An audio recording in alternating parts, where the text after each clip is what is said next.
ओम शांति। ओम शांति। ओम शांति। आज हम लोग जानेंगे रिश्तों के बारे में। जैसे कि कोई भी माता अपने बच्चे के बारे में बोलती है ना, जैसे कल एक माता रो रही थी, कल परसों, कि बेटा मेरा बहुत पीता है।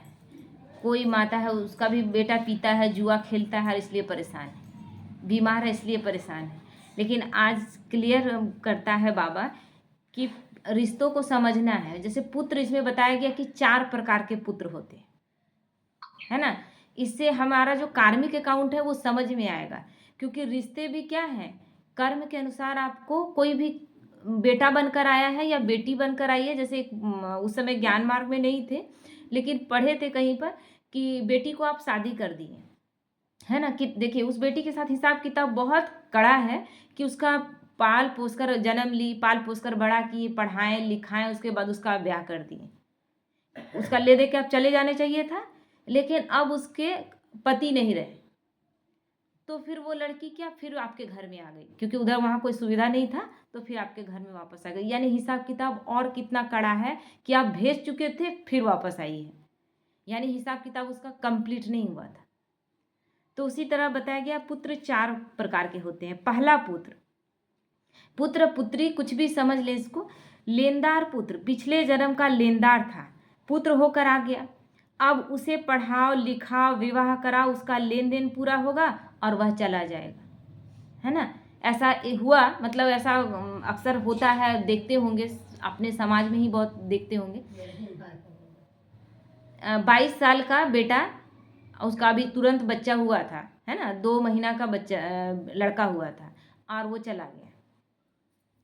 तो उसका जो मतलब बच्चे का जो दादा है, वो जब मुखाग्नि दिलवा रहा है 2 महीने के बच्चे से, तो वो बोल रहा है कि तुम्हारा किस्मत कैसा है कि तुम्हारा 2 महीना का बेटा तुमको मुखाग्नि दे रहा है, और मेरा 22 साल का बेटा होते भी अब नहीं रहा। मतलब मेरा मुखाग्नि कौन, मुख में अग्नि कौन देगा, नहीं। यानी उसका हिसाब किताब ऐसा था कि वो आया, पढ़ा लिखा, उसका शादी ब्याह हुआ, एक बेटा भी हुआ, अपना हिसाब किताब पूरा हुआ, चला गया। तो हिसाब किताब इस तरह क्यों होता है। एक चीज़ अपने आप में चल रहा था कि एक भाई एक घर बनाए, है ना, घर बनाया, मतलब अपना पहले भी बताए थे आप लोग को। उस चीज़ को हमको बार बार अखड़ता था, लेकिन ज्ञान में आने से समझ में आया कि क्या इसका मतलब है। जैसे कि वो घर बनाया और मतलब अपना जीवन भर का पूरा कमाई लेकर के अच्छा से घर बनाकर गृह प्रवेश जिस दिन है उसी दिन उसका एक्सीडेंट होता है। गृह प्रवेश हो चुका है, पूजा पाठ सब हो चुका है, सब लोग आए हुए लोगों को विदा कर रहा है, और ऐसे में एक्सीडेंट होता है, वो आदमी शरीर छोड़ देता है। पत्नी है, बच्चे हैं, सब है ना। अच्छा, उस घर में रहते हमेशा जीवन भर के लिए, वो घर सुख देगा कि टीस देगा, हमेशा दर्द देगा ना। होता क्या है, जब हम हिसाब किताब अपना चुकतुक कर, किसी के साथ मेरा हिसाब किताब है, तो चुकतुक करने के लिए हम ऐसा उस पर प्रेशराइज कर देते हैं ना। जैसे हम किसी से 500 रुपया लिए, वो नहीं दे पा रहा है, तो इसको इतना प्रेशराइज कर देते हैं कि फिर वो मेरा विकर्म बन जाता है। कभी कभी क्या होता है कि उसके पास नहीं होगा, वो नहीं आपको दे पा रहा है, तो हो सकता है उसके पास नहीं होगा, और ऐसे में भी हमको चाहिए, क्योंकि दिन रात हम तड़प रहे हैं कि मेरा पैसा तो था ना, लेकिन उसकी मजबूरी हम नहीं समझते। और ऐसे कंडीशन में क्या होता है कि वो आत्मा जब शरीर भी छोड़ती है ना, तो ये चीज़ छोड़ती है कि हमको इसको हर हाल में पूरा करना है, लेकिन तड़प कर, वो भी उसके लिए नेगेटिव वाइब्रेशन लेकर ही जाती है, लेकिन हमको पूरा करना है। अगर शरीर इस बीच में छूट गया तो वो कैसा दर्द लेकर गया। देना भी है, लेकिन खुश होकर देने वाला तो यहाँ बात है ही नहीं। तो इसलिए जब वो वापस आता है तो लो पैसा ही है ना। ऐसे हिसाब किताब में, ऐसे रिश्ते में आता है कि आपका चुकतू तो कर देता है, लेकिन चला जाता है, हमेशा के लिए दर्द देकर जाता है। घर बना के चला गया, लेकिन आप खुश उसमें नहीं रह सकते। इसीलिए हिसाब के भगवान जब आते हैं तो बोलते हैं बच्चे जो भी हिसाब किताब है प्रेम से चुकतू करो, किसी से लड़ाई झगड़ा नहीं। इसीलिए हम लोग बाबा क्या सिखाता है कि जो तुम्हारा अगर है तुम्हारी किस्मत में तो तुम्हें मिलेगा, नहीं है तो नहीं मिलेगा। तुम इसमें किसी को प्रेशराइज नहीं करना, किसी को फोर्स नहीं करना कि मेरा है हमको दो। तो हिसाब किताब को भगवान जब आते हैं तो बहुत अच्छे तरीके से, न इधर की आत्मा भारी है, न देने वाली आत्मा भारी है, न लेने वाली आत्मा भारी है। तो ऐसा जब हिसाब किताब हम चुकतू करके जाते हैं तो वो भी भारी नहीं, हम भी भारी नहीं, फिर जो रिश्ते आते हैं बन के ना, मेरे वो रिश्ता में आएगा भी तो प्यारा रिश्ता रहेगा। इसीलिए कोई हम किसी को दिए भी हैं, वो नहीं दे रहा, उस पर छोड़ दे। बाबा मेरी किस्मत का है तो वो लौटाएगा, नहीं तो किसी जन्म हम उसका लिए होंगे तो वो एकदम हल्के रहे, उसको भी भारी ना करे ना खुद भारी। तो ये हो गया पहला पुत्र, उसको सब करके दिए लेकिन चला गया, अपना पढ़ाया लिखाया विवाह कराए और चला गया। वो लेने वाला वो उसका आप लेकर आए थे, ऐसा लेकर आए थे कि वो वही कंडीशन में है ना, कि अच्छा भी रिश्ता थोड़ा दिन के लिए रहा क्योंकि लिए थे तब तक खुश थे, लेकिन देने वक्त भारी रहे थे। अब वो आया लेकर तो चला गया लेकिन आपको भारी करके गया। दूसरा पुत्र है दुश्मन पुत्र। पिछले जन्म का दुश्मन भी पुत्र होकर आ जाता है, क्योंकि हिसाब किताब क्लियर करना है तो किसी न किसी रिलेशन में ही आएगा। दूर आएगा तो कैसे करेगा? कोई छोटा सा हिसाब किताब या कोई बड़ा सा भी हिसाब किताब रहता है तो कभी कभी होता है कहीं रास्ते में गए और आपका चोरी हो गया, चला गया आपका सामान, उसके साथ आपका लंबा हिसाब किताब नहीं था, लेकिन एक बड़ा झटका था, दो देकर आप उसको आए थे तो एक बड़ा झटका एक बार में देकर चला गया, जो बहुत दिन तक आपको तकलीफ देगा। लेकिन ये सब हिसाब किताब बहुत कड़ा है जो रिलेशन में आते हैं। इसीलिए रिलेशन में बाबा मोह में नहीं फंसने बोलता है, क्योंकि सारे कार्मिक अकाउंट के तहत आपके बेटा हो, बेटी हो, पति हो, पत्नी हो, सब कर्मों के अकाउंट के तहत आपके पास आए हैं, इसलिए किसी में भी नहीं फंसना है। तो इसीलिए दुश्मन पुत्र पिछले जन्म का, अब ऐसा तो वो क्या करता है, ऐसा पुत्र कदम कदम पर दुख देता है। बेटा बनकर आ गया है, उसको आप पाल पोस कर बड़ा किए और वो शराब पी रहा है, जुआ खेल रहा है, ढंग से पढ़ नहीं रहा है, घर का पैसा बर्बाद कर रहा है, पैसा छीन कर ले जा रहा है, बहुत बड़ा दुश्मनी था और चला गया। तो वो जाते वक्त कैसा सोच कर गया था कि इसको तबाह कर देते हम। होता है ना, लोग भूलते नहीं हैं। यहाँ तक कि एक पढ़े थे, एक सच्चा घटना था कि उसका परिवार में ही हिसाब मतलब जमीन जगह के लिए, प्रॉपर्टी के लिए लड़ाई चल रहा था और उस लड़के को उसके चाचा लोग मिलकर मार दिए। उसका शादी अभी हुआ ही था और उसको मार दिया गया। मारते मतलब 3-4 लोग उस पर लगे थे। उस समय उसका इतना नफरत था ना कि हमको ये लोग मार दे रहा है, हम कुछ कर नहीं पा रहे हैं। तो तुरंत ही मतलब अगला जन्म उसका होता है बगल के ही किसी गांव में, और वो बोलता है कि हम जैसे जैसे बड़ा होता गया तो बोला कि मेरा घर तो दूसरा जगह है, बार बार बताता था। तो सब ये लोग दिखाया तांत्रिक कुंत्रिक से, कहीं कोई भूत प्रवेश नहीं ना कर गया है। लेकिन तांत्रिक भी बोला कि इसको जो जहाँ पता बताता है लेकर जाइए। तो वहाँ लेकर ये लोग जाते हैं, तो वहाँ पर जाकर वो सब एक A to Z सब कुछ सही सही बताता है कि हाँ ऐसे यहाँ पर एक पौधा लगाए थे, मेरी पत्नी है, बच्चे नहीं हैं, तुरंत शादी हुआ था, इस तरह का घटना घटा था, और पत्नी तो उम्र अभी तो छोटा बच्चा है, पत्नी का उम्र ज़्यादा है। अब वहाँ जाता है तो वहाँ पर बताता है अपने बारे में कि हमको मारा कौन था। यानी इतना तकलीफ लेकर गया है कि किसी और के घर में भी आया है तो अपना क्लियर कर रहा है कि कौन हमको मारा था। यहाँ से इस घर से अब हिसाब किताब ऐसा रहा नहीं, खत्म हो गया, लेकिन उन लोगों से हिसाब किताब है तो वहाँ पर अपन बता कर जाता है कि फलाना फलाना लोग मेरा हत्या किया था, और साक्ष्य नहीं मिला, कोई प्रूफ नहीं मिला, तो उन लोगों को सजा नहीं हुआ, और ये कहेगा भी तो सजा तो माना नहीं जाएगा। लेकिन उसका जो छटपटाहट था कि मेरे इतने लोग मार रहे हैं और छुपा दिया जाएगा, नहीं बताया जाएगा, वो आकर क्लियर करता है कि हमको ये लोग मारा था। तो इसीलिए दुश्मन पुत्र जो हमेशा, अभी देखते हैं कि एक मतलब अजीब लगेगा कि एक माता को जो जिसको बच्चा हुआ ही नहीं, अब वो कहीं से अडॉप्ट करती है बच्चा। हिसाब किताब कितना कड़ा है, बच्चा अडॉप्ट करती है, उस बच्चे को अपने जैसा अपना बच्चे जैसा पालती है, और बच्चा बड़ा होता है, पता चलता है कि जुआरी भी है, शराबी भी है, और तरह तरह से दुख दे रहा है। मतलब हिसाब किताब कितना कड़ा है कि कोख में आया भी नहीं था, लेकिन रोड में पड़ा हुआ उठाकर हम ले आए अपने हिसाब किताब को अपने घर में। कहते हैं ना, कर्म कहीं भी चले जाइए वो आपका पीछा नहीं छोड़ती।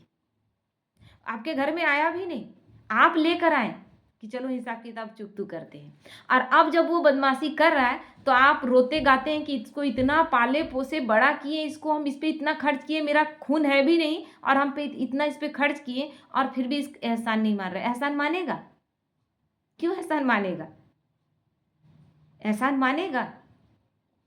और हम यही रोना रो रहे हैं। इस रोना से, इस मोह से निकले कि केवल हिसाब किताब चुकटू करने, मेरा हिसाब किताब कितना कड़ा था कि हम रोड से उठाकर लाए हैं और उस भोगना भोग रहे हैं। मेरा हिसाब किताब कितना कड़ा है। तो तब तक आप परेशान रहेंगे जब तक आप मोह में जकड़े उस अपेक्षा करेंगे। इसलिए जब जैसे ही समझते हैं वैसे ही डिटैच हो जाए और किसी से अपेक्षा नहीं रखना। तो दुश्मन पुत्र जो दुख देता है, ये समझ जाए। आप उस पर सारा खर्च करते हैं पढ़ाने के लिए, लगता है कि क्या से क्या उसको बना दे, लेकिन आप जान ही नहीं रहे कि वो आया ही आपको दुख देने के लिए। ऐसे में क्या करना है? सॉल्यूशन केवल भगवान बताता है, आपको कहीं कोई सॉल्यूशन नहीं मिलता है। आप तांत्रिकों के पास जाते हैं, उसको झाड़ फूक करवाते हैं, उसके लिए लगता है कोई कुछ कर दिया है, ऐसा मेरे लिए कर रहा है। बहुत तरह का उस पर उपाय करते हैं, मारते हैं, पीटते हैं, सब कुछ करते हैं, अपना हिसाब किताब और बढ़ाते हैं और तकलीफ में पहुंचते हैं, लेकिन आपका कुछ भी सोल्यूशन नहीं निकलता। भगवान का सोल्यूशन इतना प्यारा है कि वो कहता है बस बेटा समझने से बाहर निकलो और आत्मा समझकर माफी मांगो। और माफी का वही वाइब्रेशन केवल उस तक पहुंचेगा और कोई वाइब्रेशन उस तक पहुंच नहीं रहा है, और वही वाइब्रेशन उसको चेंज करेगा, गारंटी है। चेंज होते हैं लोग। तीसरा पुत्र है उदासीन पुत्र। ऐसा पुत्र माँ बाप को न सुख देता है न दुख देता है, किनारा कर लेता है, माँ बाप से किनारा कर लेता है, जैसे कि वो उसका है ही नहीं। अब हम कहते हैं कि माँ बाप हमें पैदा किए हैं, कभी पूछता नहीं है, कभी मेरे ऊपर 500 रुपया खर्च नहीं करता है ना, और इसी से परेशान रहते हैं और समझ ही नहीं पाते हैं कि वो पुत्र जो आया है ना, उसके लिए आप ऐसा कुछ भी करके आए ही नहीं है। वो कुछ न कुछ असंतुष्टि लेकर गया है, बस वो आया है इसलिए, क्योंकि वो आपको दुख भी नहीं देगा, लेकिन नहीं करेगा, वो तड़प आपके अंदर हमेशा रहेगा। तो मनसा में उसको दुख देकर आए थे, अब मनसा में तड़पते रहे, किसी को बोल भी नहीं सकते आप ये बात। तो अब जब जानेंगे तो अब तड़प होगा, आप परेशान होंगे क्या? हम तो परेशान नहीं होते भगवान की कृपा से। बस कहने को वो पुत्र होगा, लेकिन उससे आपको प्राप्ति कुछ भी नहीं होगा।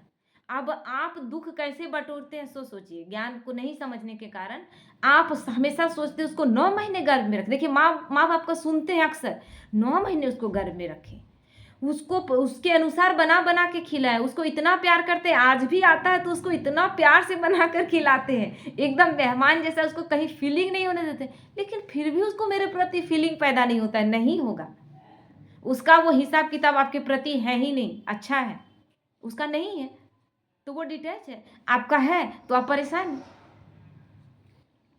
चौथा पुत्र है सेवक पुत्र। पिछले जन्म में आपने किसी की सेवा की, वही आपका पुत्र बनकर आ गया। ऐसा पुत्र माँ बाप को सुख देता है। अब देखिए, एक माँ के 4 प्रकार के बेटे, 4 प्रकार के। एक पुत्र आया जो ले देकर चला गया, है ना, कहानी को समझेंगे, किसी एक पर कितने अच्छे से बैठ सकता है। एक आया, खाया पिया सब कुछ किया और फिर चला गया, दर्द देकर चला गया। एक है जो उदासीन है, एक है जो उड़ाया पड़ाया सब कुछ किया, लेकिन माँ बाप को केवल दुख दिया कुछ नहीं। एक है जो सब कुछ कर रहा है, सब कुछ उसके लिए लगता है कि माँ बाप से बढ़कर मेरे लिए कुछ है ही नहीं, लेकिन उस बेटे के प्रति माँ बाप को, फिर माँ बाप उदासीन है। समझे कि कैसा रिश्ता है ना, कॉम्प्लिकेटेड है। बात को समझेंगे कि कितना कॉम्प्लिकेटेड है कि वो बेटा सेवक बनकर, क्योंकि वो तो सेवा कर की थी, वो करके आई थी, इसलिए अब उदासीन है उसके प्रति, उसका कोई उसका फॉर्मेलिटी भी नहीं बचा हुआ है। ये आएगा तो वो तो अपना हिसाब किताब चुकतू करेगा, क्योंकि सेवा लेकर वो आया था, उससे सेवा लिया था, तो अब वो देगा, लेकिन वो माँ उसको कुछ नहीं देगी। मन से शुभ भावना दे दे वही बहुत है, लेकिन उसका कितना भी किया हुआ से उसको एहसान का फीलिंग नहीं आएगा। क्यों? क्योंकि वो एक्स्ट्रा ऑर्डिनरी कर चुकी थी, दे चुकी थी, सब कुछ दे चुकी थी उसको। तब यहाँ माँ बाप उदासीन। तो ये 4 प्रकार के पुत्र हैं। यहाँ पुत्र लिख दिया गया ताकि समझ में आए, पुत्र पुत्री कुछ भी कर सकते हैं। बेटी का हिसाब किताब बहुत कम रहता है, बहुत कम। बेटे का हिसाब किताब ज्यादा रहता है, क्योंकि बेटी अपना ले देकर जो है चल जाती है, बीच बीच में फिर आती है, क्योंकि उसका हिसाब किताब पूरा नहीं हुआ तो बीच बीच में फिर आती है, फिर विदाई उदाई खर्चा आपको करवाती है, फिर जाती है। लेकिन बेटा हमेशा आपके साथ है, और फिर उसके साथ हिसाब किताब इतना और आत्माओं का जुड़ा हुआ है कि फिर बहू आएगी, फिर बहू से आपका हिसाब किताब क्लियर होगा, फिर उसके बच्चे आएंगे, उससे हिसाब किताब क्लियर होगा। इन हिसाब किताब केवल क्लियर हो रहा है और हम यहाँ फंसे हुए हैं कि मेरा बेटा हमको प्यार नहीं करता, मेरी बेटी हमको प्यार नहीं करती, बहू हमको प्यार नहीं करती। जिसके साथ जैसा जिसका हिसाब किताब है, केवल हिसाब किताब क्लियर हो रहा है। तो ऐसे में क्या करना चाहिए? ऐसे में क्या करना चाहिए? डिटैच होकर के भगवान पर ध्यान देना चाहिए। हाँ, भगवान जो बता रहा है चुपचाप, क्योंकि भगवान क्या कह रहा है, सब अंतिम जन्म है ये और अंतिम समय चल रहा है, सबका हिसाब किताब चुकतू होने का समय है, सब अपने अपने ढंग से अपना हिसाब किताब चुकतू करे। इसलिए बाबा बोल रहा है साक्षी बन जाओ। किसी से अपेक्षा करना, हम दुख हमको कोई देता ही नहीं, हमारी अपेक्षाएं हमको दुख देती हैं। हम अपेक्षा पाल के रखे हुए थे, मेरा बेटा होगा, मेरी बहू होगी, ये करेगा, मेरा वो करेगा, लेकिन हम ये सोच के नहीं आए हैं कि हम उसको क्या देकर आए थे और वो किस हिसाब किताब से मेरे पास आया। इसलिए सभी आत्माओं से केवल माफी मांगे, केवल माफी मांगे और माफ कर दे। अभी जो भी कर रहा है उसके लिए माफ कर, क्योंकि हिसाब किताब अब लेके आए, वो दुख दे रहा है, अब उसके बारे में निंदा कर रहे हैं, शिकायत कर रहे हैं, गलत संकल्प चला रहे हैं, तो आप हिसाब किताब और क्या कर रहे हैं, बढ़ा रहे हैं ना। ये हिसाब किताब और बढ़ जाएगा तो और आपको दुख देगा। तो हम क्या चाहेंगे, हिसाब किताब बढ़े कि खत्म हो? ये अंतिम समय है जहां हमको हिसाब किताब लेकर जाना ही नहीं है। धर्मराजपुरी से होकर हमें नहीं गुजरना है, ये संकल्प लेना है। इसीलिए किसी से कोई अपेक्षा नहीं। पहले ये भी लगता था कि कुछ बचपन में ही कुछ ऐसा देख कर आए थे, एक बेटा है जो माँ को मतलब नॉर्मल जितना प्यार कर सकता है करता है, वो ऐसा कुछ खास नहीं। एक बेटा है जो अपनी माँ के लिए जान देने तक को तैयार है, लेकिन माँ उसके लिए कुछ भी, जरा सा भी उसके लिए मतलब उसके भला तक नहीं चाहती। और अंततः पुत्र क्या कहता है, जब बेटा बड़ा होकर मतलब कितना उसका अपना बाल बच्चा जवान जवान हो जाता है, तब उसको अपनी माँ का समझ में आता है कि मेरी माँ कभी हमको प्यार नहीं की, अपनी सगी माँ। तो वो एक बात कहता है कि पुत्र को पुत्र सुने थे लेकिन माता को माता नहीं सुने थे। जीवन भर उस चीज को मतलब वो एक्सेप्ट किया कि और कोशिश किया कि माँ का दिल जीत ले, देखा हुआ है बहुत करीब से, लेकिन कभी नहीं जीत पाए। और क्या कर सकता, अपनी पत्नी बच्चे सबको दरकिनार रखा कि नहीं हमको माँ का दिल जीतना है, नहीं जीत पाए। और लास्ट में ये उसके मुख से निकला कि माता भी कुमाता होती है, ये कलयुग। यानी आप हिसाब किताब चुक करते करते अंततः लगने लगता है ना, क्यों? क्योंकि होता क्या है, मतलब उसका हिसाब किताब चुक हो गया, तब उसके मुख से ये निकला। लेकिन हम क्या करते हैं, कभी कभी देखे है ना, किसी के से पैसा लेते हैं, ब्याज में पैसा देते हैं, मान लीजिए उससे 500 रुपया लिए थे, वो दे नहीं पा रहा है 500 रुपया, तो आप कितने दिन तक उसको ब्याज जोड़ जोड़ के लेते हैं? 500 कब का पार हो चुका और आप लेते जा रहे हैं, लेते जा रहे हैं, उसका खून चूस रहे हैं, ये अति में चला जाता है। तो यही चीज हम आत्माएं भी करती हैं, हिसाब किताब चुक कराते कराते कभी कभी एक्स्ट्रा हम करने लगते हैं, तब फिर मेरे दुख का वो कारण बन जाता है। उस बच्चे से हिसाब किताब था, अंततः जब उसके मुख से निकला उसके बाद उस अपनी माँ से डिटैच हो गया। फिर वो भी कब, जब अपने खुद बुढ़ापे में पैर रख दिया था तब माँ से डिटैच हुआ। जैसे ही माँ से डिटैच हुआ, माँ का दुख का दिन शुरू हुआ, प्रॉब्लम आना शुरू हो गया। तो ये क्या है, केवल कर्मों का खेल चल रहा है और यहाँ हम संबंधों में प्यार ढूंढ रहे हैं। इसलिए भगवान कहते हैं कि कहीं प्यार मत ढूंढो, मुझसे प्यार करो। इन चीजों को नहीं समझ पाते हैं लोग, तो बोलते हैं कि भगवान तो कह रहा है सारे रिश्तों से नाता तोड़ लो। कहाँ तोड़ने बोल रहा है, तोड़ने बोल रहा है? हम अंततः दुखी ही होंगे, इसलिए भगवान अपने से नाता जोड़ रहा है। ठीक है, ओम शांति।